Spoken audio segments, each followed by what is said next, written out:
வேதத்திலிருந்து நம்ம ஒரு சில வார்த்தைகளை மட்டும் நம்ம தியானித்து நம்ம ஜெபத்திற்கு நேராய் நம்ம கடந்து போகிறோம்.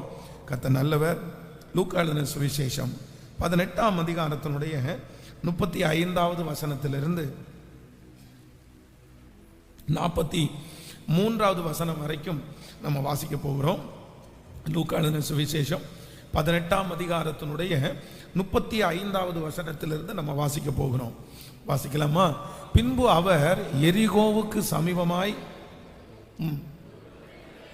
வந்தபோது ஒரு குருடன் வழி அருகே உட்கார்ந்து பிச்சை கேட்டுக்கொண்டு இருந்தான்.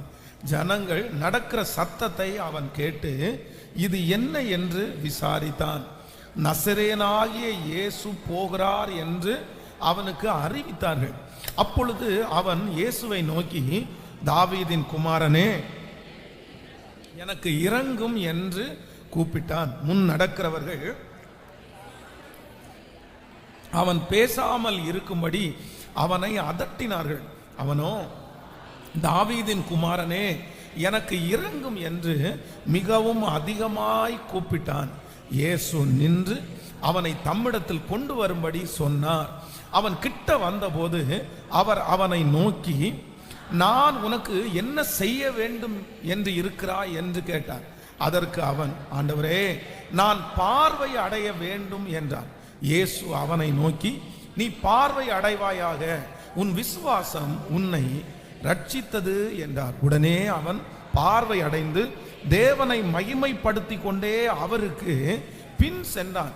ஜனங்கள் எல்லாரும் அதை கண்டு தேவனை புகழ்ந்தார்கள். கர்த்தருடைய பிள்ளைகளே, பொதுவாக இந்த குருடனுடைய இந்த விஷயத்தை குறித்து நம்ம எல்லாரும் அநேக முறை வாசித்திருக்கிறோம். ஆண்டவராகிய இயேசு கிறிஸ்து இந்த உலகத்திலே அவர் வாழ்ந்த போது அவர் பல இடங்களுக்கு அவர் ஊழியத்திற்கு கடந்து போகும்போது போற வழியிலெல்லாம் நிறைய பேருக்கு ஆண்டவர் சுகம் கொடுத்தார். ஆனால் ஆண்டவர் சுகம் கொடுத்த நபர்கள் சிலருக்கு தனியாக பர்சனலாக ஆண்டவர் சுகம் கொடுத்தார். நீங்க பார்ப்பீர்களே, ஆனால் அவருடைய வஸ்திரத்தை தொட்ட அந்த பெரும்பாடுள்ள ஸ்திரீ, ஸோ அவங்களுக்கு ஆண்டவர் அற்புதம் செய்கிறார். அது வேதத்திலே குறிப்பிடப்பட்டிருக்கிறது. ஆண்டவர் இந்த உலகத்தில் வாழ்ந்த நாட்களிலே ஆயிரக்கணக்கான ஜனங்களுக்கு ஆண்டவர் அற்புதம் செய்தார். எல்லாருடைய அற்புதங்களும் வேதத்தில் எழுதப்படவில்லை. ஆனால் சிலருடைய அற்புதங்கள் மட்டும் வேதத்திலே மிக தெளிவாக அந்த சம்பவத்தோடு எழுதியிருக்கிறார்கள். ஆண்டவர் அந்த அற்புதத்திலே சந்தோஷப்பட்டார். அந்த அற்புதத்தோடு அவருடைய வாழ்க்கை முடியாம அவருடைய வாழ்க்கை பின்னும் தேவனோடு தொடர்ந்தது. நீங்கள் பெரும்பாடுள்ள ஸ்திரீ மட்டும் இல்ல, 38 வருடமாய் வியாதியாய் இருந்த அந்த மனுஷனை ஆண்டவர் நேருக்கு நேர் சந்தித்து அவனுக்கு கர்த்தர் சுகத்தை கொடுக்கிறார். இப்படியே வேதத்துல அற்புதத்தை லட்சக்கணக்கான பேர் பெற்றுக்கொண்டாலும் சிலருக்கு ஆண்டவர் செய்த அற்புதத்தை கர்த்தர் ஏன் எழுதி வைத்திருக்கிறார் என்று சொன்னால், அற்புதம் பெற்றுக்கொண்டதுக்கு பிற்பாடு அவருடைய வாழ்க்கை வெற்றியாய் இருந்தது. லேகியோன் பிசாசு பிடித்த மனிதனை குறித்து வேதம் சொல்லுகிறது. அப்போ ஆண்டவருடைய பிள்ளைகளே, தேவனிடத்திலிருந்து அற்புதத்தை வாங்குவது பெரிதல்ல. இன்னைக்கு நீங்க பார்த்துட்டீங்க அப்படின்னு சொன்னா, எங்க போனாலும் நிறைய திருச்சபையிலே ரட்சிக்கப்படாத நிறைய பேர் வருவாங்க. ஜெபம் பண்ணிட்டு அவங்க எதுக்காக வருவாங்கன்னு சொன்னா, அற்புதத்துக்காக மட்டும்தான் வருவாங்க. நம்முடைய திருச்சபை கூட திறந்திருக்கிறதுனாலே டெய்லி பார்த்தீங்க அப்படின்னு சொன்னா, எப்படியாவது ஒரு 10 பேராவது ஆண்டவர் அறியாதவங்க வருவாங்க. அவங்களை பார்த்தாலே நமக்கு தெரிஞ்சிடும் அவங்களுக்கும் இந்த கிறிஸ்தவத்துக்கும் சம்பந்தமே இருக்காது. ஆனால் ஃபாதர், எங்களுக்காக ஜெபம் பண்ணுவீங்களா, எங்களுக்கு ப்ரேயர் ஆயில் தருவீங்களா, எனக்கு இந்த மாதிரி ஒரு பிரச்சனை. அவர்களுக்கு அடுத்த நேரம் திருச்சபைக்கு வரணும் அப்படின்னு சொல்ல மாட்டாங்க. நான் ஆண்டவரை ஏற்றுக்கிறேன்னு சொல்ல மாட்டாங்க. எனக்கு ஒரு பைபிள் தாங்க அப்படின்னு சொல்ல மாட்டாங்க. இந்த கிறிஸ்டியானிட்டியில் நீங்கள் என்ன போதிக்கிறீங்கன்னு கேட்க மாட்டாங்க. அவங்களுக்கு ஒன்றே ஒன்று மட்டும்தான் தேவை, அவர்களுக்கு அற்புதம் மட்டும்தான் தேவை. ஆனால் சில நேரத்தில் ஆண்டவர் அவர்கள் விசுவாசிக்கிறதுனால அந்த அற்புதத்தை ஆண்டவர் அவர்களுக்கு கிருபையாய் கர்த்தர் செய்கிறார். அவங்க சந்தோஷப்படுறாங்க. எனக்கு அற்புதம் நடந்துச்சு, இதை ஒரு காணிக்கை நான் கொண்டு வந்திருக்கிறேன், இதை வச்சுக்கோங்க அப்படின்னு சொல்றாங்க. ஆனால் திரும்ப ஆலயத்திற்கு வரவோ, திரும்ப சத்தியத்தை கேட்கவோ, நான் ஞானஸ்நானம் எடுக்கிறேனோ எதுவுமே சொல்ல மாட்டாங்க. அடுத்து அவங்க எப்போ வருவாங்க அப்படின்னு சொன்னா, அடுத்த ஒரு பிரச்சனை வரும்போது திரும்பி வருவாங்க. இந்த மாதிரி அன்னைக்கு வந்தேன், நீங்க எனக்கு மந்திரிச்சு விட்டீங்க, எனக்கு ரொம்ப நல்லா இருந்துச்சு, இப்ப திரும்பி வந்திருக்கிறேன், இன்னொரு டைம் நீங்க எனக்கு மந்திரிச்சு விட்டீங்க அப்படின்னு சொன்னா எனக்கு சரியாயிரும் அப்படின்னு. ஆனா வேற வழியே இல்ல. அவங்கள ஒன்றும் சொல்ல முடியாது. அப்படியா திரும்ப உங்களுக்கு மந்திரிக்கணுமா? அப்போ இயேசுநாதரையும் தேவனுடைய வார்த்தையையும் திருச்சபையும் அவங்க எதுக்காக தான் பார்க்கிறாங்க அப்படின்னு சொன்னா, இந்த உலக வாழ்க்கையிலே எனக்குடைய கஷ்டத்தினுடைய தீர்வு அப்படின்னு பார்க்கிறாங்க. ஆனால் வேதத்தில் இன்னைக்கு மட்டும் இல்ல, அன்னைக்கும் ஆண்டவரிடத்திலே அப்படி பல ஜனங்கள் இருந்தார்கள். ஆனால் கர்த்தர் சில அற்புதங்களை வேதத்தில் கர்த்தர் சிலருடைய வாழ்க்கையை எழுதி இருக்கிறார்னா, அவர்களுக்கு கர்த்தர் செய்த அற்புதம் யாருக்குமே செய்யக்கூடாத ஒன்று. பொதுவாக இந்த புதிய ஏற்பாட்டில் நம்ம இந்த குருடனுக்கு பார்வை கொடுத்த காரியத்தை குறித்து நம்ம எல்லாருமே வாசிச்சுட்டு அப்படியே போயிடுவோம். சரி பரவாயில்ல, அவனுக்கு ஆண்டவர் அற்புதம் கொடுத்தார். ஆனால் இந்த குருடனுக்கு ஆண்டவர் அற்புதத்தை செய்வதற்கு அந்த மனுஷனுக்குள்ளே இருந்த அந்த குவாலிட்டி பாருங்களேன், அது எனக்கு ரொம்ப ஆச்சரியமா இருந்துச்சு. இன்றைக்கு ஒரு 3 காரியங்களை உங்களோடு சொல்லி நான் நம்புகிறேன் அந்த தேவன் நமக்கும் இறங்குவதற்கு கர்த்தர் வல்லவராய் இருக்கிறார். அன்றைக்கு அந்த குருடனை கர்த்தர் எவ்வளவு சந்தோஷமாய் கர்த்தர் அனுப்பினாரோ அந்த சந்தோஷத்தை கர்த்தர் தருவேன் என்று கர்த்தர் வாக்கு கொடுக்கிறார். அந்த ஒரே நாள் ஆண்டவருடைய சந்திப்பு அந்த குருடனுடைய வாழ்க்கையை தலைகீழாய் மாற்றினது போல, இன்றைக்கு இந்த பிரசங்கம் முடிகிறதற்கு முன்பாகவே உங்கள் வாழ்க்கையை கர்த்தர் தலைகீழாய் மாற்றுவார் என்று நம்புகிறேன்.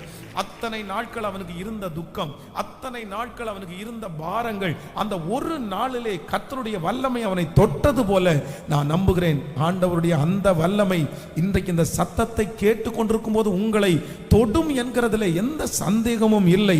இதற்கு பிறகு அந்த வருத்தத்தோடு நீங்கள் வாழ மாட்டீர்கள். இதற்கு பிறகு அந்த வருத்தத்தோடு நீங்கள் அலைய மாட்டீர்கள். இனி அந்த பிரச்சனையோடு உங்களுடைய வாழ்க்கை தொடராது. கர்த்தர் சொல்லுகிறார், இன்றைக்கே இரட்சணிய நாள், இன்றைக்கே அனுக்கிரக காலம். இந்த நாளை கர்த்தர் உங்களுக்கு ஒரு அற்புதத்தின் நாளாய் கர்த்தர் உங்களுக்கு மாற்றுவாராக. ஆமென் சொல்லுங்கள். இந்த வசனத்தை வாசிக்கலாமே. அந்த 35வது வசனத்திலிருந்து வாசிக்கும் போது, பின்பு அவர் எரிகோவுக்கு சமீபமாய் வந்தபோது ஒரு குருடன் வழி அருகே உட்கார்ந்து பிச்சை கேட்டுக்கொண்டு இருந்தான்.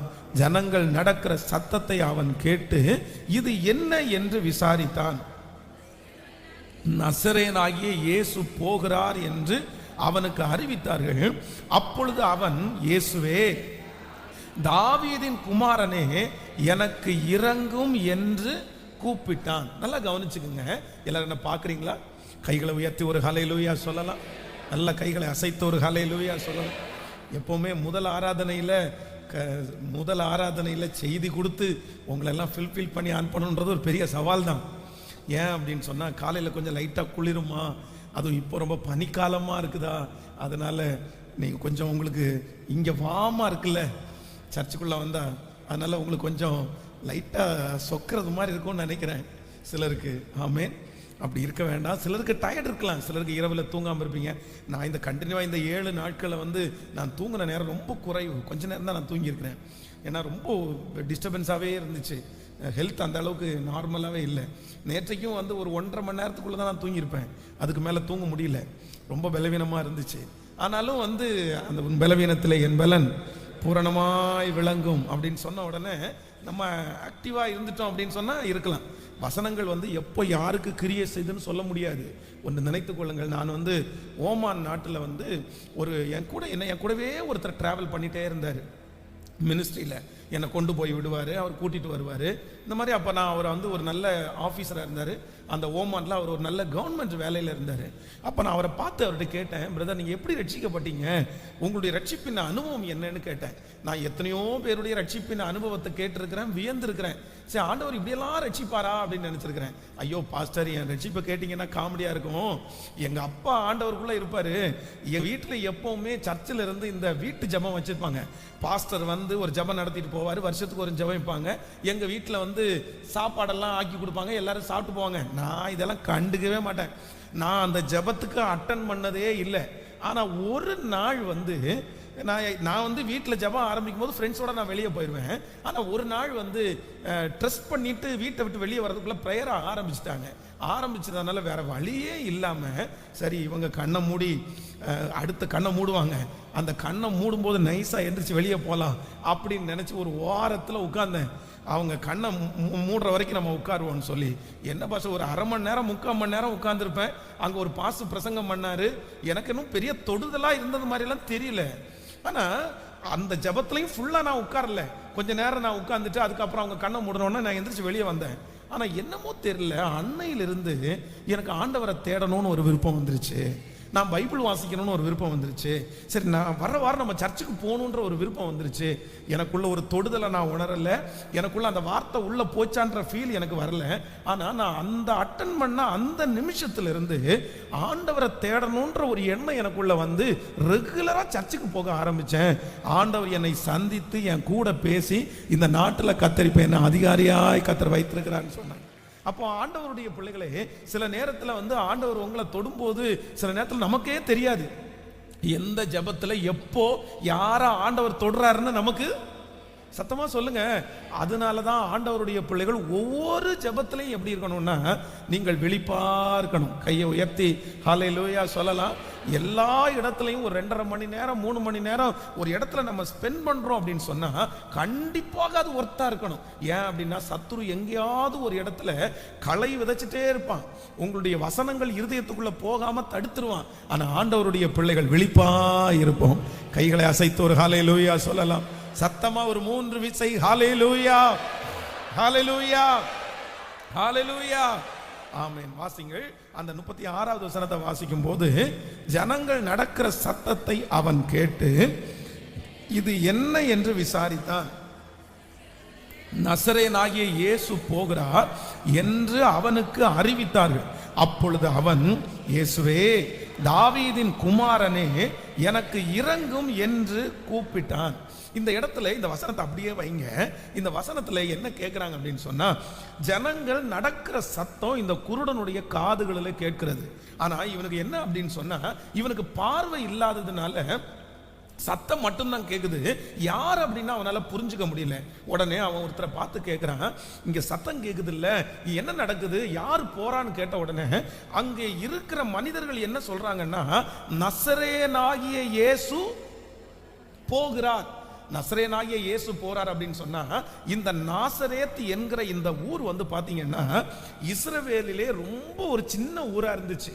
அப்படின்னு சொன்னா ஸ்மக்லிங் எல்லாம் நடக்கும் பாருங்க, திருட்டு நடக்கிறவங்க, வெளியூர்ல இருந்து வந்து இடையில தங்கிட்டு போறவங்க. இந்த நாசரேத்து என்கிறது வந்து அந்த தேசத்திலேயே ஒதுக்கப்பட்ட புறக்கணிக்கப்பட்ட அந்த ஊர் ஜனங்களோட பெரிய பழக்கமே வச்சுக்க கூடாது அப்படின்ற மாதிரி அதுதான் வேதம் சொல்கிறது. நாசரேத்திலிருந்து ஒரு நன்மை உண்டாக கூடுமோ அப்படின்னு சொல்லி. அப்போ ஆண்டவர் எங்க இருந்து வந்தார் அப்படின்னு சொன்னா, அந்த நாசரேத்திலிருந்து தான் ஆண்டவர் வந்தார். எப்பொழுதும் தள்ளப்பட்ட புறக்கணிக்கப்பட்ட இடத்திலிருந்து கர்த்தர் வந்து இந்த தேசத்தையே ஆளுவார் என்கிறது வந்து நமக்காக. யாரெல்லாம் புறக்கணிக்கப்பட்டிருக்கிறார்களோ, யாரெல்லாம் இந்த மனுஷனிடத்திலிருந்து நன்மை வருமோ அப்படின்னு எதிர்பார்த்து இருக்கிறார்களோ, கர்த்தர் அவர்களை கொண்டுதான் பெரிய காரியங்களை செய்வார் என்பதற்கு ஆண்டவரே ஒரு பெரிய உதாரணம். இந்த இடத்துல இவங்க இந்த குருடனத்துல என்ன சொல்றாங்க அப்படின்னு சொன்னா, நசரேயனாகிய இயேசு வர்றார். இயேசு வர்றார்னு சொல்லியிருந்தா கூட ஒரு மதிப்பு இருந்திருக்கும். ஆனா நசரேயன் என்கிற அந்த வார்த்தை வந்து அன்றைக்கு உள்ள காலத்துல மதிப்புக்குரியதா அல்ல. என்ன அப்படின்னு சொன்னா, அந்த நாசரேத்துக்காரன் தான்ப்பா, அந்த ஊருக்காரன் தான்ப்பா. நம்ம நிறைய பேர் சில ஊரை சில ஏரியாவை வந்து குறைவாய் சில ஏரியா இருக்குன்னா அந்த பேர் சொல்லுவாங்க பாருங்க, அந்த ஏரியாக்காரன், இந்த ஏரியாக்காரி, இந்த அப்படின்னா அந்த ஏரியானாலே எல்லாரும் என்ன பண்ணுவாங்க, கொஞ்சம் பேக் அடிப்பாங்க. ஐயோ வேணாம்ப்பா சாமி, அந்த ஏரியாக்காரங்கள்ட்ட வச்சுக்கவே முடியாதுப்பா, சண்டைக்கு வந்துருவாங்கப்பா, பிரச்சனைக்கு வந்துருவாங்கப்பா. அப்போ ஆண்டவரை இந்த குருடனிடத்திலே இன்ட்ரோடியூஸ் பண்ணும்போது என்ன சொல்றாங்க அப்படின்னு சொன்னா, நசரேயனாகிய இயேசு, ஒரு சாதாரணமான தேசத்துல இருந்து அவர் வந்திருக்கிறார், அவர் இயேசுன்னு. இப்போ இந்த குருடன் வந்து இயேசுவினிடத்திலே அற்புதத்தை பெற்றுக் கொள்ளுகிறதற்கு இவங்க அவனுக்கு சொல்லி கொடுத்தது நசரேயனாகிய இயேசு. இவன் கூப்பிட்டு இருந்தா எப்படி கூப்பிட்டு இருக்கணும்னா, நசரேயனாகிய இயேசுவே எனக்கு இரங்கும், நசரேயனாகிய இயேசுவே எனக்கு கண் பார்வை தாரும் அப்படின்னு தான் கேட்கணும். ஆனா இவன் என்ன கேட்கிறார் அப்படின்னு சொன்னா, நசரேயனாகிய இயேசு போகிறார் என்று அவனுக்கு அறிவித்தார்கள். அப்பொழுது அவன், இயேசுவே தாவீதின் குமாரனே எனக்கு இரங்கும் என்று கூப்பிட்டான். அவன் வந்து நசரேயனாகிய இயேசுவே எனக்கு இரங்கும்னு கூப்பிடல, என்ன கூப்பிட்டார் அப்படின்னு சொன்னா, தாவீதின் குமாரனே எனக்கு இரங்கும். அந்த நாட்களிலே வந்து பாத்தீங்க அப்படின்னு சொன்னா, இஸ்ரவேல் ஜனங்களுக்குள்ள, யூதா ஜனங்களுக்குள்ள எது ரொம்ப ஃபேமஸா இருந்துச்சுன்னா கிங் டேவிட், தாவீது. தாவீதை அவன் உயிரோடு இருக்கிற நாட்களிலே அவன் ஒரு கிங்கா பார்த்தவங்க மட்டும் கிடையாது. அதற்கு பிறகும் பார்த்தீங்கன்னா யூதா ஜனங்கள் எல்லாருமே தாவீதை ஒரு மிகப்பெரிய கிங்கா பார்த்தாங்க. இப்போ அந்த தாவீதனுடைய குமாரன் யார் அப்படின்னு அவங்களுடைய மனசுல இருக்கு அப்படின்னா, தாவீதனுடைய குமாரன் ஆள போகிறவர், தாவீதனுடைய குமாரன் உலக ரட்சகர். அந்த யூதா ஜனங்கள் அவ்வளவு சீக்கிரமா தாவீதின் குமாரன் என்கிற பேரை யாருக்குமே கொடுக்க மாட்டாங்க. இதுவரைக்கும் ஆண்டவருடைய அற்புதத்தை பார்த்தாங்க, ஆண்டவரோட நடந்தாங்க. ஆனா நசரேனாகிய இயேசுன்னு தான் அவங்கள மனசுல வச்சிருந்தாங்களே தவிர தாவீதனுடைய குமாரன் அப்படின்ற போஸ்டிங்க கொடுக்கல. ஆனால் இந்த குருடன் என்ன நினைக்கிறார் அப்படின்னு சொன்னா, இது நசரேனாகிய இயேசு அப்படி அல்ல, இவர் யார் அப்படின்னு சொன்னா தாவீதின் குமாரனாகிய இயேசு. ஹல்லேலூயா. குருடனாய் இருந்தாலும், கண் தெரியாதவனா இருந்தாலும், சுத்தி இருக்கிறவங்க எல்லாருமே நசரேனாகிய இயேசுன்னு சொன்னாலும் இவன் ஒன்றை அறிந்திருந்தான். அவர் யார் அப்படின்னா தாவீதின் குமாரனாகிய இயேசு. அவர்தான் ஆள போகிறவர், அவர்தான் ரட்சிக்கிறவர், அவர்தான் பராக்கிரமசாலி, அவர்தான் பெரியவர். இன்று ஆண்டவருடைய பிள்ளைகளே, நம்பர் 1, முதலாவதாக இந்த குருடன் அற்புதத்தை பெற்றுக் கொள்கிறதற்கு அவனுக்கு இருந்த ஃபர்ஸ்ட் குவாலிட்டி என்னன்னா, ஆண்டவருடைய வல்லமையை குறித்து, ஆண்டவரை குறித்து ஒரு தெளிவான அறிவு அவனுக்குள்ளே இருந்தது. ஆமேன் சொல்லுங்கள். கைகளை மேல உயர்த்தி ஆண்டவரிடத்துல சொல்லுங்க, உம்மை குறித்து, உம்மை குறித்து. அதைத்தான் பாடல் கூட ரொம்ப அழகாய் பாடலாம். இன்னும் உம்மை அறியணுமே, இன்னும் கிட்டி சேரணுமே. கைகளை எல்லாரும் உயர்த்தி சொல்லுங்க பார்க்கலாம், ஆண்டவரே அந்த குருடனுக்குள்ளே இருந்த அந்த அறிவு எனக்குள்ளே வரட்டும், என்னுடைய பிள்ளைகளுக்குள்ளே வரட்டும். சொல்லுங்க சத்தத்தை உயர்த்தி, இன்னும் உங்களை நான் அறியணும் ஆண்டவரே, இன்னும் கிட்டி சேரணும் அப்பா. இந்த வருஷத்தினுடைய முடிவிலே ஆண்டவரே, என்னுடைய தகப்பனார் சொல்லி கொடுத்தது போல அல்ல, என்னுடைய தாயார் சொல்லி கொடுத்தது போது அல்ல ஆண்டவரே, என்னுடைய பாஸ்டர் சொல்லி கொடுத்தது போது அல்ல, எனக்குள்ளே உம்மை குறித்த ஒரு அறிவு, எனக்குள்ளே உம்மை குறித்த ஒரு ஞானம் வெளிப்படுவதற்கு இப்பொழுது எனக்கு பலன் தருவீராக கேளுங்க சத்தத்தை உயர்த்தி. ஹல்லேலூயா. இன்னும் உம்மை அறியணுமே, இன்னும் உம்மை அறியணுமே, இன்னும் கிட்டி சேரணுமே, இன்னும் கிட்டி சத்தமா இன்னும் உம்மை, இன்னும் உம்மை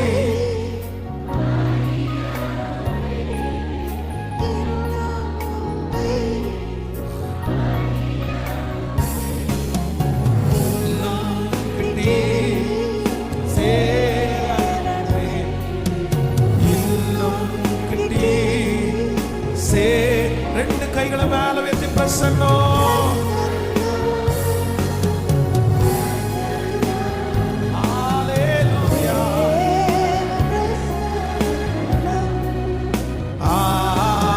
பிரசன்னம், பிரசன்னம்,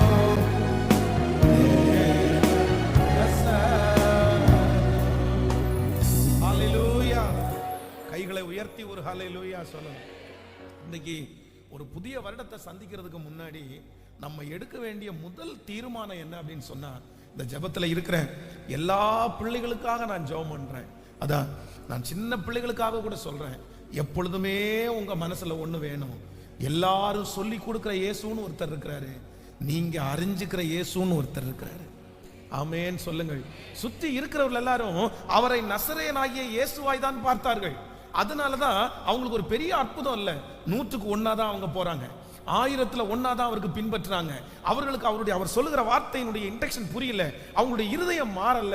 ஆனா குருடனா இருந்தால் கூட அவனுக்குள்ளே இருந்த ஒரு பெரிய ஞானம் என்னன்னா, இல்லப்பா நீங்க சொல்றது மாதிரி அவர் நசரேயனாகிய இயேசு மட்டும் இல்லப்பா, அவர் யார் அப்படின்னு சொன்னா தாவீதின் குமாரனாகிய இயேசு. அவர்தான் ஆள போகிறவர், அவர்தான் உலக ரட்சகர், அவர்தான் என்னை விடுதலை ஆக்குகிறவர்.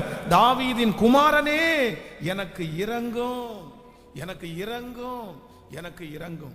நீங்கள் தாவீதை குறித்து ஒரு வசனத்துல வாசிக்கும் போது நீங்கள் 142வது சங்கீதம் 1வது வசனத்தை வாசிக்கலாமா? 142ஆம் சங்கீதத்தினுடைய 1வது வசனத்தை வாசிக்கலாம்.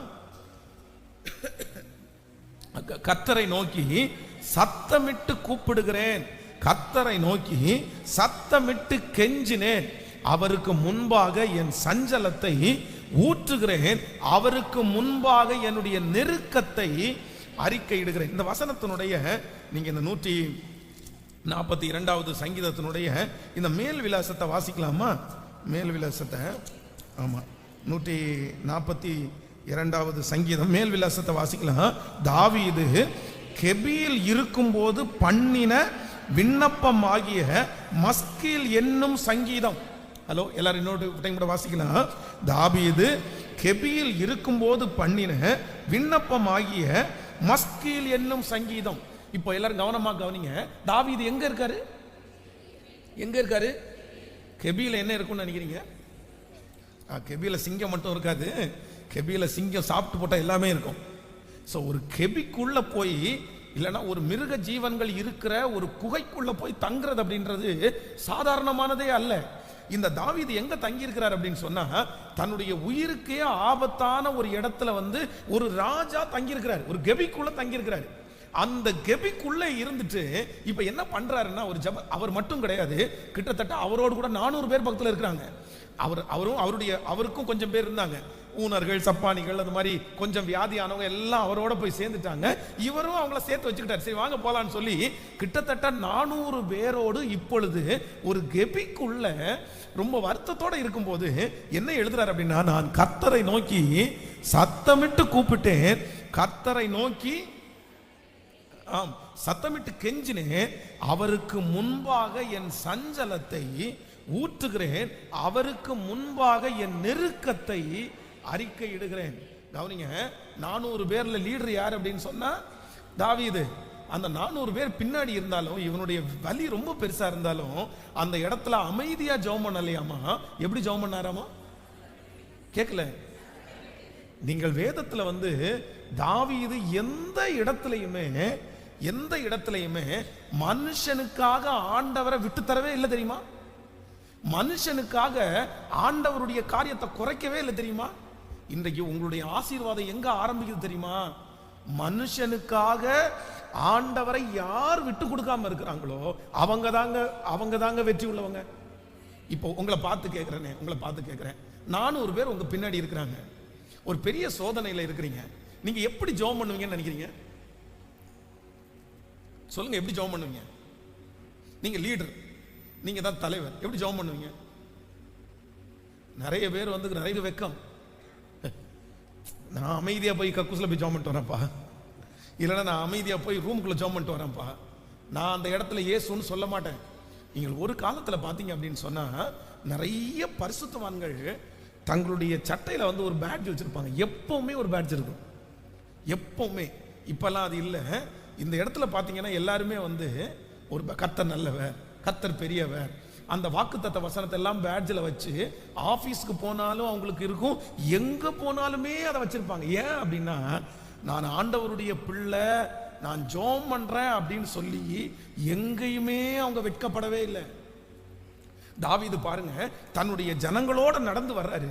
இவருக்கு உடன்படிக்கை பெட்டியை எடுத்துட்டு வரும்போது அவ்வளவு சந்தோஷமாகுது. சந்தோஷமான உடனே தன்னுடைய ட்ரெஸ் எல்லாம் அப்படியே கழட்டி போட்டுட்டு ஆண்டவர் அப்படியே ஆராதிக்கிறாரு. அதை பார்த்தோன்னா நிறைய பேருக்கு இவங்க பைத்தியமா பிடிச்சிருக்குது, ராஜான்றதுக்கு ஒரு மரியாதையே இல்லை, ராஜாவுடைய ட்ரெஸ்ஸை கழட்டி போட்டுடலாமா? எவ்வளவு பெரிய வார்த்தை. ஆனா வேதம் சொல்கிறது, எந்த இடத்திலையும் யார் என்னை எப்படி நினைச்சாலும் பரவாயில்ல, நல்லவன் நினைச்சாலும் பரவாயில்ல, கெட்டவன் நினைச்சாலும் பரவாயில்ல, என்னை அசிங்கமா திட்டுனா கூட பரவாயில்ல, எனக்கு யார் தான் பெரியவர் அப்படின்னா இயேசு பெரியவர், கர்த்தர் பெரியவர்.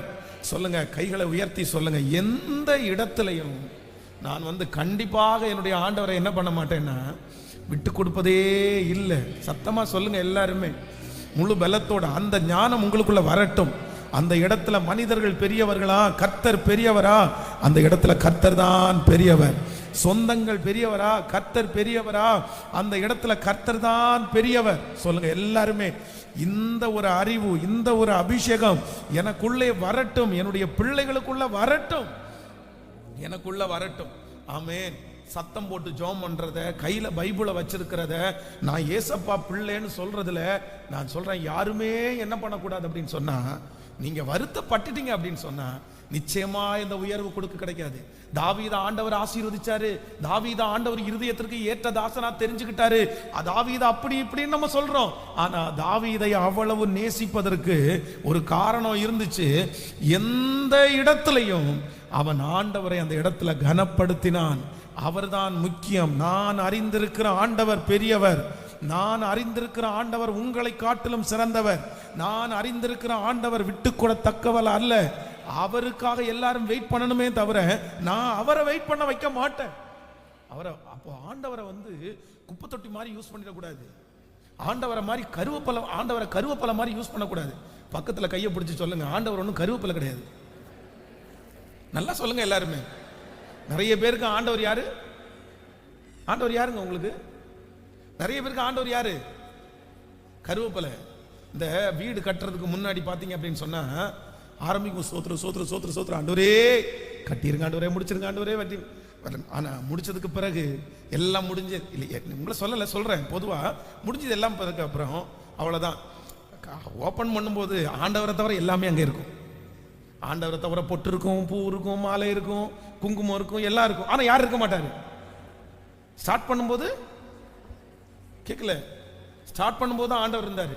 கருவேப்பிலை மாதிரி. கருவேப்பிலை என்ன பண்ணுவீங்க எனக்கு சமையல் பண்ற அம்மாங்கெல்லாம் சொல்லுங்க. கருவேப்பிலை இல்லாம சமைக்க மாட்டோங்க. கருவேப்பிலை கழுவி உருவி அப்படியே போய் ஒரு தாளிச்சாதான் நிறைய பேருக்கு சட்னியாவே இருக்கும். ஆனா முதல் வேலையா தட்டுல ஊத்துன உடனே ஃபர்ஸ்ட் தூக்கி வெளியே வைக்கிறது என்னதான்? கருவேப்பிலை தான். ஆண்டவரை நிறைய பேர் கருவேப்பிலையா, இன்னும் நிறைய பேர் என்னன்னா ஆண்டவரை குப்பை தொட்டியா யூஸ் பண்றவங்க நிறைய பேர் இருக்காங்க. ஆண்டவர் யாரு?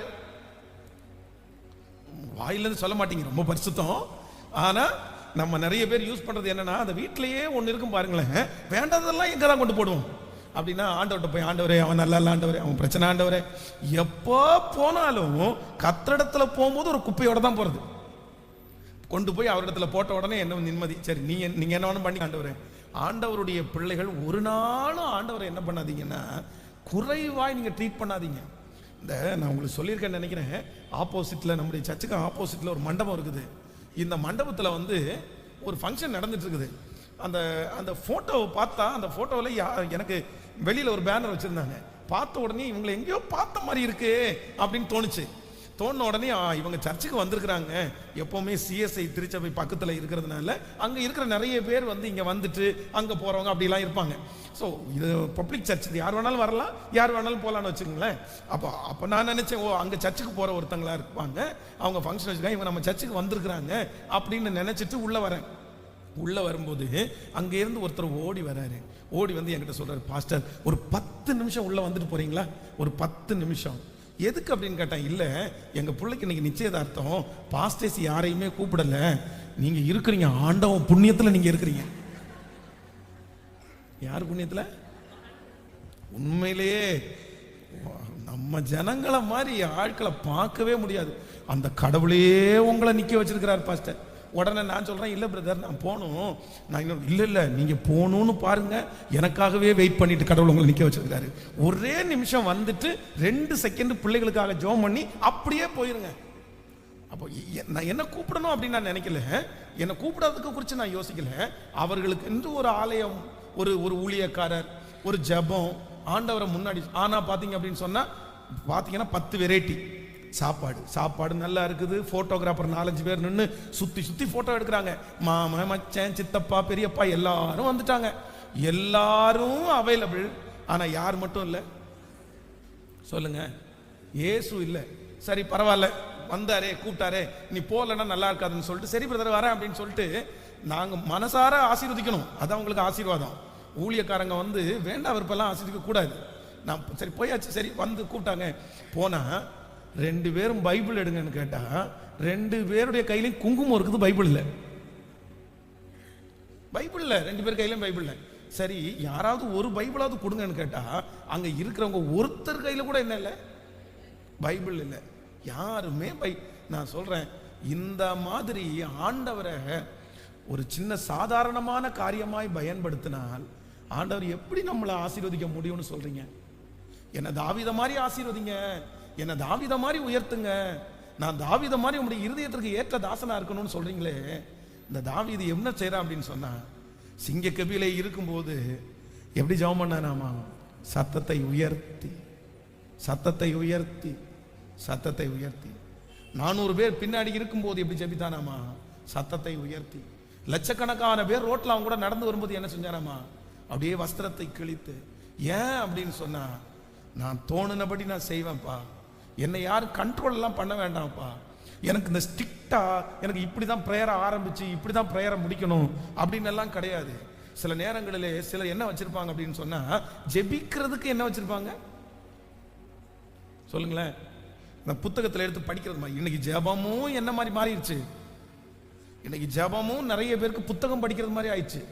எழுதி வச்சு, அரசியல்வாதிகள் எல்லாம் எழுதி வச்சு தப்பு பண்ணக்கூடாதுன்னு வாசிப்பாங்க போல, அந்த மாதிரி நிறைய பேர் எழுதி வச்சே வாசிக்கிறாங்க. இல்ல, ஒரு ஃப்ரெண்ட்ஸ் கிட்ட பேசும்போது நம்ம எழுதி வச்சு பேசுறோமா? நாம் நேசிக்கிற ஒரு காதலர் அவங்களிடத்துல பேசும்போது எழுதி வச்சு பேசுறோமா? நிறைய பேர் மனம் திறந்து பேசுறீங்கல்ல. அப்போ ஒரு ஆண்டவரிடத்துல பேசும்போது மட்டும் அதுக்குன்னு ஒரு டைமிங் கொடுத்து, அதுக்குன்னு ஒரு வரைமுறை கொடுத்து, வீட்டில் குடும்ப ஜெபம் நடக்கும்போது என்ன இருக்குன்னு தெரியுமா? அதுக்குன்னு ஒரு அஜெண்டா இருக்குது. ஆமா, அதுக்குன்னு ஒரு டைம் டேபிளே இருக்குன்னு வச்சுங்களேன். ஒரே ஜெபம், நான் உன்னை விட்டு விலகுவதும் இல்லை உன்னை கைவிடுவதில்லைன்னு அப்பாவிட்ட ஜெபம் பண்ண சொன்னீங்கன்னா அப்பா அவர் ஜெபம் பண்ணுவார். அவ்வளவுதான். அவருக்கு அதை கடைசியில் வந்து என்ன ஆத்துமாவே கர்த்தரை ஸ்தோத்திரி அப்படின்றது மட்டும், கர்த்தர் உங்களோடு இருப்பாராகன்ற மாதிரி அதை மட்டும் தெளிவா எல்லாருமே சொல்லிடுவோம். அவ்வளவுதான். 5 நிமிஷம்னா 5 நிமிஷம், 2 நிமிஷம்னா இந்த 2 நிமிஷத்துக்குள்ள அந்த ஜெபத்தை முடிக்கல அப்படின்னு சொன்னா நோண்டுவாங்க பாருங்க. நோண்டுவாங்க பாருங்க. முடிக்கலையா அங்கங்க கோழி மாதிரி தூங்கும் பாருங்க. அத்தனையுமே இந்த ஜெபத்தை மட்டும் அப்பா கொஞ்ச நேரம் எக்ஸ்ட்ரா பண்ணிட்டாருன்னா, அம்மா எக்ஸ்ட்ரா பண்ணிட்டாங்கன்னா, இந்த குடும்ப ஜெபம் நடக்கும்போது பிள்ளைகளிடத்துல பாட்டு புக்கில் ஒரு பாட்டு எடுங்கன்னு சொல்றீங்களே, ஒரு பாட்டு எடுமா, ஒரு பாட்டு எடுப்பா அப்படின்னு சொன்னா உங்க பிள்ளைங்க எங்க எடுப்பாங்க தெரியுமா? அந்த பாட்டு புக்கிலேயே ஒரே சரணம் இருக்கிற பாட்டு ஏதாவது இருக்கா? ஹalleluya எடுப்பா, அதை பாடி. ஏன் அப்படின்னு கேட்டா அதுல எங்க இருக்குது? கேட்கல, அதுல கொஞ்சம் இருக்குது. சரிம்மா, ஒரு சங்கீதம் வாசிக்கணும், எடுங்க 127 எடுங்க, 125 எடுங்க, இந்த சின்ன சங்கீதமா பார்த்து எடுங்க, இல்ல 91 எடுத்துடலாமா, ஈஸியா வச்சிடலாம். அப்போ ஆண்டவரை தேடுவதில், நிறைய பேர் ஆண்டவரை ஆராதிப்பதில் நம்ம என்ன பண்றோம் அப்படின்னு சொன்னா, மனசார என்னைக்காவது ஒரு நாள் நீங்க அந்த வசனத்தை வாசிக்கிறது தவறல்ல. ஆனா என்ன பண்ணணும்னா, ஆண்டவரை நம்ம என்ன பண்ணிடக்கூடாதுன்னா ஒதுக்கிடக்கூடாது. என் வாழ்க்கையிலேயே எல்லாரும் எனக்கு கற்றுக் கொடுத்த இயேசுவை விட நான் தெரிந்து கொண்ட இயேசு எனக்கு ரொம்ப ஆசீர்வாதமானவர். கையை உயர்த்தி சொல்லுங்க, நான் உங்களை அறியணும். எல்லாரும் ஜெபம் பண்ணுங்க. எல்லா வாலிப பிள்ளைகளும் ஜெபம் பண்ணுங்க, தம்பிகளும் ஜெபம் பண்ணுங்க. எனக்கு சொல்லிக் கொடுத்த பாஸ்டர், எனக்கு சொல்லிக் கொடுத்த அண்ணம் அல்ல, நான் பர்சனலா அறியணும் ஆண்டவரே. எனக்கு மற்றவர்கள் சொல்லிக் கொடுத்த ஜெபத்தை நான் பண்ணக்கூடாது ஆண்டவரே, நானா ஜெபம் பண்ணணும் ஆண்டவரே. மற்றவர்கள் சொல்லிக் கொடுத்த பாடல் அல்ல ஆண்டவரே, என் வாயிலிருந்து உம்மை துதிக்கிற பாடல்கள் வரணும் ஆண்டவரே. சத்தமா ஜெபம் பண்ணுங்களேன். முழு பலத்தோட ஏசப்பாட்ட கேளுங்க. அப்பா பார்த்து இந்த புது வருஷத்துக்கு போறதுக்கு முன்னாடி, ஆண்டவரே நான் ஒரு வரைமுறையான ஜெபம் அல்ல, வரைமுறையான வாழ்க்கை அல்ல, இவ்வளவுதான் அப்படின்றதுக்கு அல்ல, அன்லிமிட்டடா அந்த வரைமுறையை தாண்டி, அந்த கண்டிஷனை தாண்டி சொல்லுங்க ஆண்டவர், அதை தாண்டி உங்களை நேசிக்கக்கூடிய ஒரு கிருபையை கர்த்தர் தருவீராக. ஹல்லேலூயா. உங்களை பார்த்து ஒன்று கேட்குறேன். உங்க வீட்டில் இந்த ஹோட்டல்ல எல்லாம் போகும்போது நமக்கு பிரியாணி கொடுப்பாங்க பாருங்க. இந்த பிரியாணி ஒரு காலத்தில் பிரியாணி கேட்டோம்னா இலையை போட்டு ஒரு பெரிய சட்டியில் வச்சிருப்பாங்க. அந்த சட்டியில் கொண்டு வந்து கரண்டியில் அள்ளி பிரியாணி போடுவாங்க. கல்யாண வீட்டில எல்லாம் அப்படிதான் போடுவாங்க. ஆனா இப்போ ஹோட்டலுக்கு போனீங்கன்னா உங்களுக்கு பிரியாணியை அள்ளி எல்லாம் கேட்கல போட மாட்டாங்க. எப்படி போடுவாங்கன்னு நினைக்கிறீங்க? அவன் ஒரு குண்டா வச்சிருப்பாங்க. அந்த குண்டா பார்த்தா நமக்கு என்ன தோணும்னா, இவ்வளவு சாப்பாடை நம்ம எப்படி சாப்பிட போறோம்னு தோணும். உள்ள கொட்டி பார்த்தீங்கன்னா மேலதான் குண்டா பெருசு, உள்ளுக்குள்ள அப்படியே ஏத்திருப்பான் மேல. பார்த்துருக்கீங்களா? நீங்க எடுத்து பாருங்க. நீங்க போய் பாருங்க, உள்ள அவ்வளோ, ஏண்டா இவ்வளோ பெரிய குண்டாவை கொடுத்துட்டு உள்ளுக்குள்ள இத்தனோண்டு இருக்குது. அதுதான் பிஸ்னஸ் டெக்னிக். சரி, இது கடையில் போய் நீங்க இப்படி பண்ணிட்டீங்க, உங்களுக்கு கொடுத்தாங்க. இப்போ உங்களை பார்த்து கேட்குறேன், யாராவது ஒருத்தர் வீட்டில் அந்த மாதிரி அளவு சாப்பாடுக்குன்னு ஒரு கரண்டி வச்சிருக்கிறீங்களா? இல்லை ஒரு தட்டு வச்சிருக்கிறீங்களா? இல்லை ஒரு குடுவை வச்சிருக்கிறீங்களா? சொல்லுங்களேன். ஹலோ, நீங்க மத்தியானம் இன்னைக்கு மத்தியானம் சாப்பிடுவீங்கல்ல, வீட்டில் உங்களுக்குன்னு அளவு சாப்பாடு, இது நிறைய போட்டு எனக்கு கொடுத்தா போதும், இதுக்கு மேல நான் சாப்பிட மாட்டேன்னு இருக்கா? நமக்கு எதுக்குமே அளவில்லைங்க, எதுக்குமே அளவில்லைங்க. கொட்டை போயிட்டே இருக்கும். சிலருக்கு தீந்துருச்சா, முடிஞ்சிருச்சா, என்ன அதுக்குள்ள முடிஞ்சிருச்சு, என்ன அதுக்குள்ள தெரிஞ்சிருச்சு, இன்னும் 2 எலும்பு கிடைக்காதா, இன்னும் 2 கறி இல்லையா, ஈரல் ஏதாவது இருக்கான்னு பாருங்க. அது இல்லைன்னா சட்டியில போட்டு வலிச்சு. நம்ம எதுக்குமே லிமிடேஷன் இல்லை. நம்ம கிறிஸ்மஸ் டைம்ல நம்முடைய பணமா இருக்குமானால் நம்ம அளவு வச்சிருப்போம். ஆனா யாராவது ஒருத்தர் ஒரு 10 சட்டை எடுத்துருங்க அப்படின்னு சொன்னா நம்ம உடனே எடுத்துருவோம். ஆனா எதுக்கு மட்டும் அளவு வச்சிருக்கோம் தெரியுமா? சொல்லுங்களேன். எதுக்கு? காலையில ஃபர்ஸ்ட் சர்வீஸுக்கு வர்றோம். நீங்க நிறைய பேர் பாக்கியவான்கள். ஏன்னா காலையில எந்திரிச்சு வர்றீங்கல்ல. ஒரு விதத்துல உங்களை மாதிரி நல்லவங்க யாரும் இல்லை. இன்னொரு விதத்துல இந்த காலை ஜபத்துக்கு வர்றவங்களே கெட்டவங்க இருப்பாங்க. யார் கெட்டவங்கன்னா, காலையில எந்திரிச்சு போய் கடமைய முடிச்சிடணும். ஃபர்ஸ்ட் சர்வீஸுக்கு போயிட்டோம்னா, ஃபர்ஸ்ட் சர்வீஸுக்கும் 2வது சர்வீஸுக்கும் இவர் என்னதான் அபிஷேகத்துல நிறைஞ்சாலும் 8:30 மணிக்கு மேல முள்ளு தாண்டாது. ஏன்னா அதுக்குள்ள கூட்டம் வெளியில நிற்கும். ஆனா 2வது சர்வீஸுக்கு போயிட்டோம்னா நம்ம பாஸ்டர் நம்ப முடியாது. 11 ஆகலாம், 11:30 ஆகலாம், 12 ஆகலாம், அவர் முடிக்கிறது தான் டைம். அதனால நம்ம என்ன பண்ணிடுவோம் சொன்னா, லேட்டானா கூட பரவாயில்லப்பா, ஃபர்ஸ்ட் சர்வீஸ்க்கு போயிருப்பா, போய் உட்கார்ந்து கிளம்பிடலாம். அப்போ ஆண்டவருடைய விஷயத்துல மட்டும் நம்ம நிறைய பேர் எங்க இருக்கிறோம்னா, ஒரு அளவு, ஒரு ஸ்டேஷன், ஒரு தயக்கம், நான் கிறிஸ்தவன் அப்படின்னு சொல்றதுக்கு வெக்கம், அல்லேலூயா அப்படின்னு சொல்றதுக்கு வெக்கம், இயேசுவே அப்படின்னு கூப்பிடுறதுக்கு. ஆனா வேற எதுக்குமே இருக்காது, வேற எதுக்குமே இருக்காது. எல்லாத்தையுமே நல்லா செய்வோம், எல்லாத்துக்குமே. இவங்க என்ன சொந்தக்காரங்கன்னு சொல்றதுக்கு நம்ம வெக்கப்படுறது இல்லை, எல்லாத்தையுமே செய்வோம். ஆனா இயேசுனுடைய காரியம், ஆண்டவருடைய காரியம் நீங்க கிறிஸ்டியனான்னு சொல்லி கேட்கும்போது கூட தடுமாறுற எத்தனை பேர் இருக்காங்க தெரியுமா? தன்னுடைய போன்ல வால்பேப்பர்ல வசனமே வைக்காதவங்க எத்தனை பேர் இருக்காங்க தெரியுமா?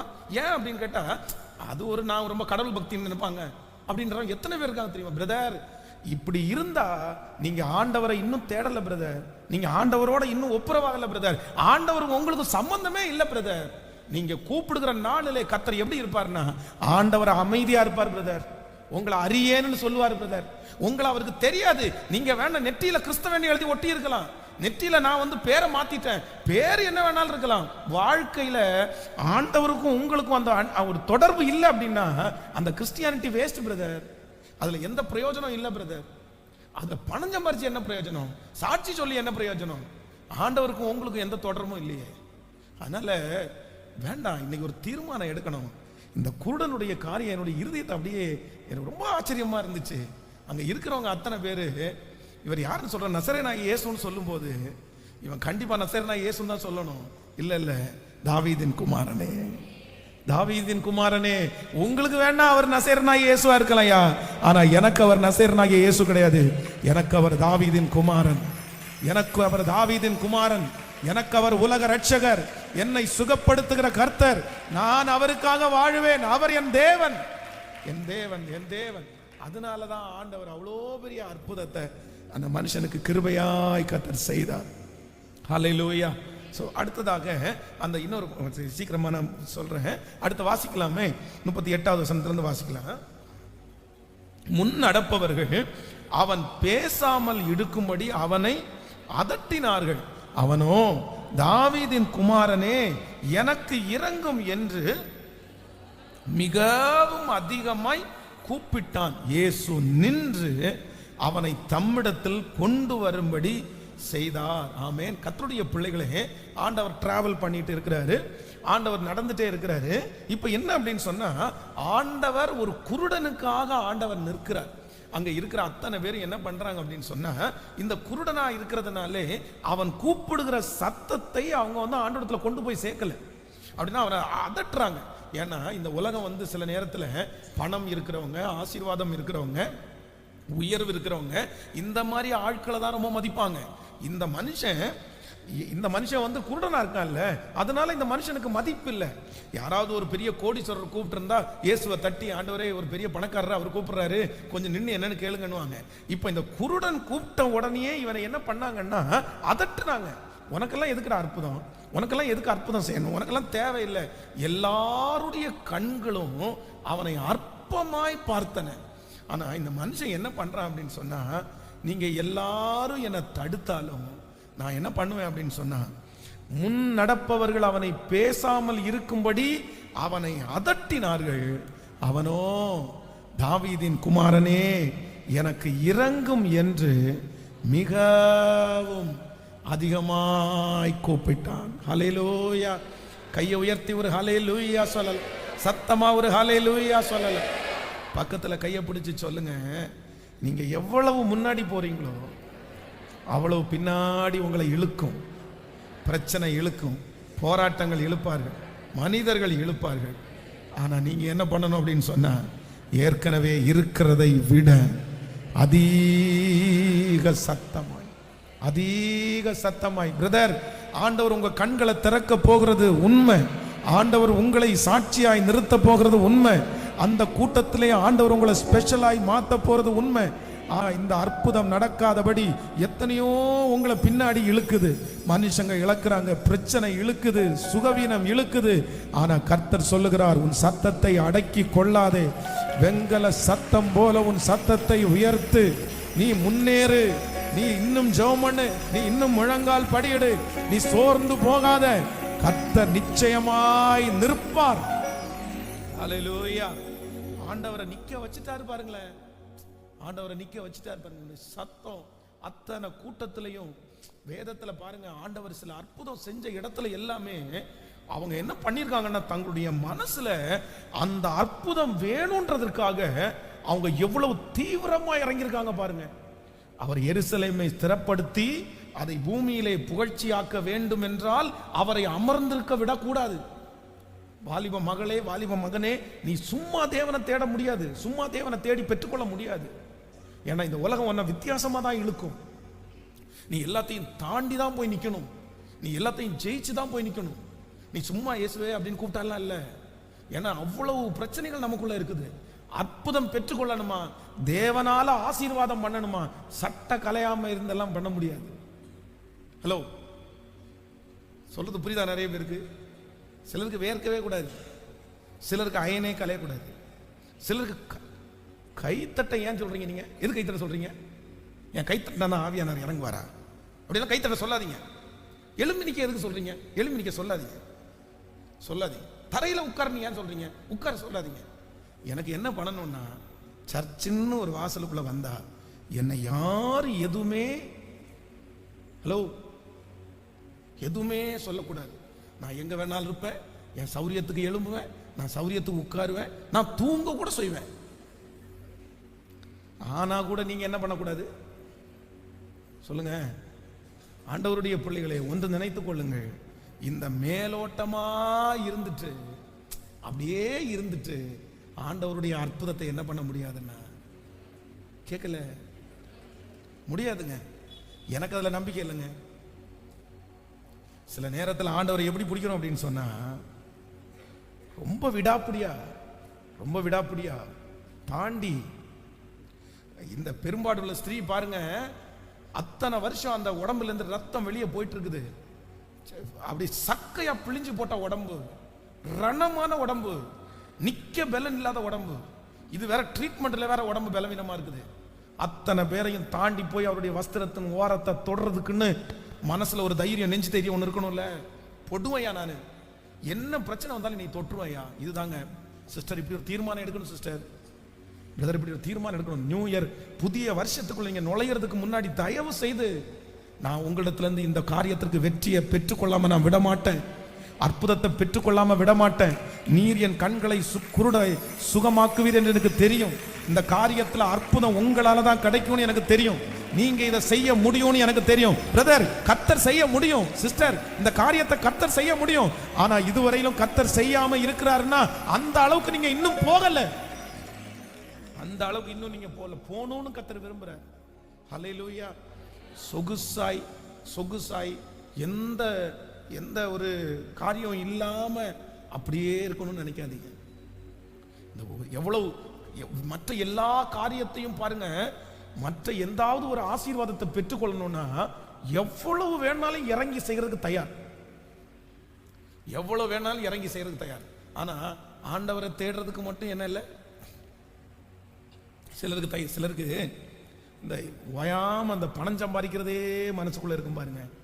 அவங்களுக்கு மட்டும் ராத்திரி 12 மணிக்கு ஃபோன் பண்ணி, சார் ஒரு ஆர்டர் இருக்கு சார், அதை மட்டும் செஞ்சு முடிச்சு கொடுத்தீங்கன்னா அவ்வளோதான், காலையில் விடுகிறதுக்குள்ள 12,000 ரூபாய் கிடைச்சிடும் சார் அப்படின்னு சொன்ன உடனே சட்டை எடுத்து மாட்டிட்டு அடுத்த நிமிஷம் சக்குன்னு அப்படி வந்து நின்று, ஏங்க எங்க கிளம்புறீங்க அப்படின்னு கேட்டா, இல்லை ஒரு சின்ன ஒர்க்கு பண்ணிட்டு வரேன், தூங்கலையா?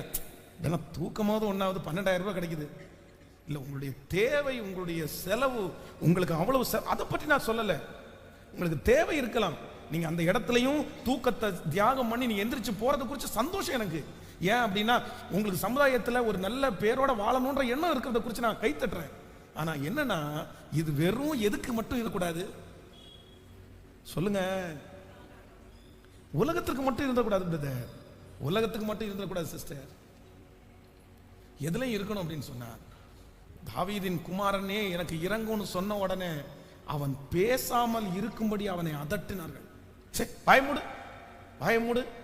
ஆனா அவன் என்ன பண்ணான் அப்படின்னு சொன்னா, நீ என்ன வேணாலும் நினைச்சுக்கையா, நீ என்ன வேணாலும் திட்டுக்கையா, மிக அதிக சத்தமாய் அவன் கூப்பிட்ட அடுத்த நிமிஷத்துல வேதம் சொல்லுகிறது, என் ஆண்டவர் காது கேளாதவர் அல்ல, என்னுடைய ஆண்டவர் பணக்காரர்களை தேடி போகிற தேவன் அல்ல, என்னுடைய ஆண்டவர் படித்தவர்களை மட்டும் தேடி போகிற தேவன் அல்ல, என்னுடைய ஆண்டவரை யார் கூப்பிட்டாலும், அதுவும் தடைகளை தாண்டி யார் கூப்பிட்டாலும் திரும்பி பார்க்கிற கர்த்தர், அற்புதத்தை செய்கிற கர்த்தர், நிற்கிற கர்த்தர்.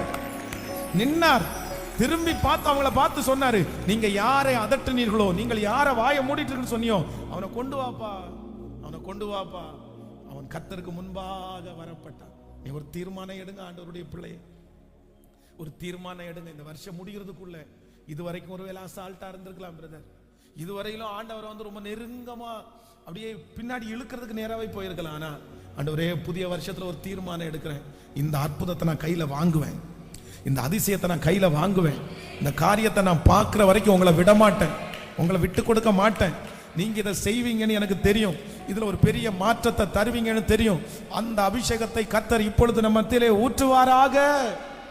ஹல்லேலூயா. சோ நம்பர் 3, மூன்றாவதாக வாசிக்கலாம். முன்னடப்பவர்கள் அவன் பேசாமல் இருக்கும்படி அவனை அதட்டினார்கள். வாசிக்கலாம், சத்தமா வாசிக்கலாம். அவனோ, தாவீதின் குமாரனே எனக்கு இறங்கும் என்று மிகவும் அதிகமாய் கூப்பிட்டான். இயேசு நின்று அவனை தம்மிடத்தில் கொண்டு வரும்படி சொன்னார். அவன் கிட்ட வந்தபோது அவர் அவனை நோக்கி, நான் உனக்கு என்ன செய்ய வேண்டும் என்று இருக்கிறாய் என்று கேட்டார். அதற்கு அவன், ஆண்டவரே நான் பார்வை அடைய வேண்டும் என்றான். ஹலோ, நல்லா கவனிச்சுக்கங்க. இதுவரைக்கும் அந்த குருடன் இதுவரையிலும் தன்னுடைய வாயை திறந்து யாராவது ஒருத்தர் உனக்கு என்ன வேணும்னு கேட்டா என்ன கேட்டிருப்பான்னு நினைக்கிறீங்க? ஒரு குருடன், நீ நம்ம வழி அருகே போறோம், இந்த குருடன் நம்ம நடந்து போறத காது கேட்குது, என்ன என்ன கேட்பான்னு நினைக்கிறீங்க? ஐயா, அம்மா, என்ன போடுங்க, பிச்சை போடுங்க, பணத்தை போடுங்க, பசிக்குது காசு கொடுங்க.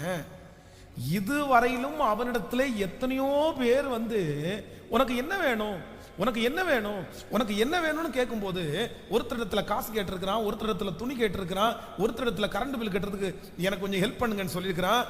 எல்லாத்தையுமே கேட்டிருக்கிறான். ஆனா யார்கிட்டையுமே என்ன கேட்கலன்னா, என்னுடைய கண்கள், என் கண்ணு பார்வை அடையணும்னு யார்ட்டையும் கேட்கவே இல்லை, யார்கிட்ட கேட்கவே இல்லை. ஸோ இப்போ இந்த வருஷத்தை முடிக்க போறோம். உங்களை பார்த்து ஆண்டவர் வந்து உனக்கு என்ன வேணும் அப்படின்னு கேட்டா உங்களுக்கு என்ன இருக்குன்னு நினைக்கிறீங்க? உங்களுக்கு என்ன ஜெப குறிப்பு இருக்குது? நிறைய பேருக்கு நிறைய இருக்குது. ஒரு கார் கொடுங்க ஆண்டவரே, லிஸ்ட் போட்டா நிறைய பேர் லிஸ்ட் பெருசா. ஆனா இந்த மனுஷன் என்ன சொன்னா அப்படின்னு சொன்னா, நான் பார்க்கும்படி, நான் பார்க்கும்படி. எனக்கு பணம் வேணாம் ஆண்டவரே, எனக்கு எதுவும் வேணாம் ஆண்டவரே, இத்தனை நாட்களும் நான் இதிலிருந்து ரொம்ப கஷ்டப்பட்டு இருக்கிறேன், நான் பார்வை அடையும்படி. ஆண்டவரை பார்த்த உடனே அதை பார்க்க கேட்க தோணிடுச்சு. ஆண்டவரிடத்துல கேட்கறதுக்குன்னு அவனுக்கு ஒண்ணு இருக்குது. அதை ஏற்கனவே டிசைட் பண்ணியிருந்தான். வேதம் சொல்கிறது அடுத்த வசனம், நான் உனக்கு என்ன செய்ய வேண்டும் என்று இருக்கிறாய் என்று. அதற்கு அவன், ஆண்டவரே நான் பார்வை அடைய வேண்டும் என்றான். இயேசு அவனை நோக்கி, நீ பார்வை அடைவாயாக, உன் விசுவாசம் உன்னை ரட்சித்தது. உனக்கு ஒண்ணு இருக்குது, இந்த விஷயத்தை மட்டும் வேற யார்கிட்ட கேட்டாலும் கிடைக்காது. இந்த விஷயத்தை யார்கிட்ட கேட்டாதான் கிடைக்கும் அப்படின்னா, ஹல்லேலூயா பிரதர், இந்த உலகத்துல சில காரியத்தை யார்கிட்ட கேட்டாலும் கிடைக்கும் பிரதர், சிஸ்டர், யார்கிட்ட கேட்டாலும் கிடைக்கும், யார்கிட்ட கேட்டாலும் கிடைக்கும். உங்க வாழ்க்கையில இது வரைக்கும் சில காரியங்களை மற்றவரிடத்துல கேட்டு, நீங்க உங்க அம்மாட்ட கேட்டு வாங்கியிருக்கலாம், உங்க அப்பாட்ட கேட்டு வாங்கியிருக்கலாம். ஆனா இப்ப நீங்க கடந்து போகிற பாதையில இந்த காரியத்தை நீங்க யார்கிட்ட கேட்டாலும் கிடைக்காது பிரதர். உங்க பிரச்சனையின் நடுவில் உங்களுக்கு தெரியணும், நான் இந்த பிரச்சனைக்கு யார்கிட்ட கேட்கணும்ன்ற ஞானம் உங்களுக்கு இருக்கணும். ஹலோ, இது யார்கிட்ட கேட்கணும்? இது அம்மாவால உண்டாகிறது இல்லை, இது அப்பாவால கொடுக்க முடிகிறது இல்லை, இது அந்த ரோட்ல இருக்கிற யாரும் தர முடியாது. ஆனா அந்த குருடனுக்கு ஒண்ணு தெரியும், இதை கொடுக்கிறதுக்கு ஒருத்தர் இருக்கிறார், இதை தர்றதுக்கு ஒருத்தர் இருக்கிறார், இதை ஒருவரால தர முடியும். அதுதான் தாவீதின் குமாரனாகிய இயேசு. தாவீதின் குமாரனாகிய இயேசு அதை எனக்கு தருவதற்கு வல்லவர். நல்ல கரங்களை தட்டி ஹல்லேலூயா, ஹல்லேலூயா. அவர் திரும்பி அனுப்ப மாட்டார். இந்த சத்தத்தை கேட்கிற யாரோ ஒருத்தர், இதை யார்கிட்ட கேட்கறது, இதை யார்கிட்ட கேட்கறது, இதை யார்கிட்ட கேட்கறது, இல்லாட்டி யார்கிட்ட கேட்பேன்? இந்த விஷயம்னா கூட யார்கிட்ட கேட்டிருக்கலாம், ஒரு பணம்னா யார்கிட்டயாவது கேட்டிருக்கலாம். நான் இதை யார்கிட்ட கேட்பேன்? யார்கிட்ட கேட்கவே முடியாது. ஆனா கர்த்தர் உங்களுக்கு வாக்கு கொடுக்கிறார், அவரிடத்திலே கேட்க முடியாதது ஒன்றுமே இல்லை. கேட்கிற எவனும் பெற்றுக் கொள்கிறார். என்ன சீக்ரெட் வேணாலும் இருக்கலாம், என்ன மறைமுகமான காரியங்களா இருக்கலாம், அவர்கிட்ட கேளுங்க, அவர்கிட்ட கேளுங்க. மனுஷன் தர முடியாததை அவர் தருவார், மனுஷன் செய்ய முடியாததை அவர் தருவார். என்னை நோக்கி கூப்பிடு, அப்பொழுது நான் உனக்கு மறு உத்தரவு அருளி செய்து ஆபத்தில் நானே உன்னோடு இருந்து உன்னை தப்புவித்து உன்னை கனப்படுத்துவேன். எத்தனை பேர் தீர்மானம் எடுக்க போறீங்க?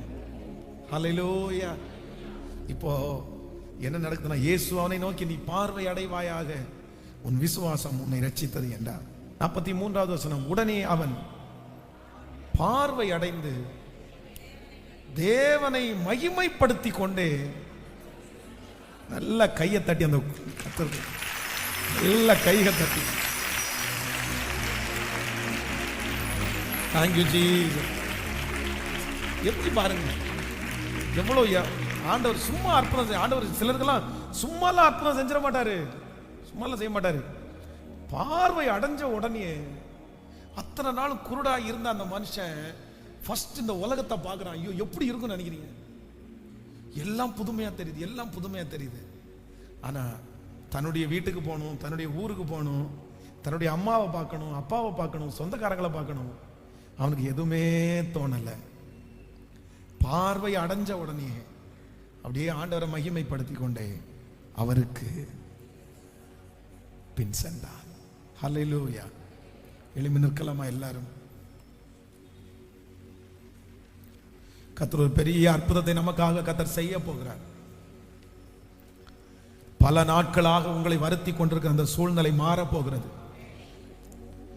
யாராலும் தீர்க்க முடியாத சில பிரச்சனைகளை கர்த்தர் உங்களுக்கு தீர்க்க போகிறார். இதுவரையிலையும் நான் ஒரு நாள் பார்க்க மாட்டேனா, நான் ஒரு நாள் இந்த ஆசீர்வாதத்தை பெற்றுக்கொள்ள மாட்டேனான்ற நிறைய பேருடைய ஏக்கங்களை கர்த்தர் சீக்கிரமாய் தீர்ப்பேன் என்று கர்த்தர் வாக்கு கொடுக்கிறார். உங்களுடைய ஏக்கங்களை கர்த்தர் தீர்க்கிற நாள் வரப்போகிறது. கைகளை உயர்த்தி நீ நல்லவன் நல்லவன் நல்லவன் நல்லவன் சொல்லுங்க. கர்த்தர் உங்களுக்கு 1000 பேசியிருப்பாரு. கைகளை உயர்த்தி எல்லாரும் முழு பலத்தோட கூட, அப்பா கிருபை கிருபை கிருபை கிருபை கிருபை சூழ்ந்து கொள்ள செய்கிற கர்த்தர் நல்லவர். நிச்சயமாய் நிச்சயமாய் அந்த குருடன் சந்தோஷப்பட்டது போல கர்த்தர் உங்களை சந்தோஷப்படுத்துவார். கர்த்தர் உங்களுக்காகவே அந்த வழியில நடந்து கர்த்தர் வருவார். உங்களுக்காகவே அந்த பிரயாணத்தை கர்த்தர் வாய்க்க செய்வார். குருடனுக்கு நடந்தது போல நமக்கு நட போகிறது. கர்த்தர் ஒரு புதிய ஆண்டுக்குள்ள நுழைவதற்குள்ள அந்த அற்புதத்தை காண பண்ண போகிறார். ஹalleluya. இன்னும் உம்மை இன்னும் உம்மை அறியானுமே இன்னும் கிட்டி சேரணுமே இன்னும் கிட்டி சேரணுமே பிரசன்னம்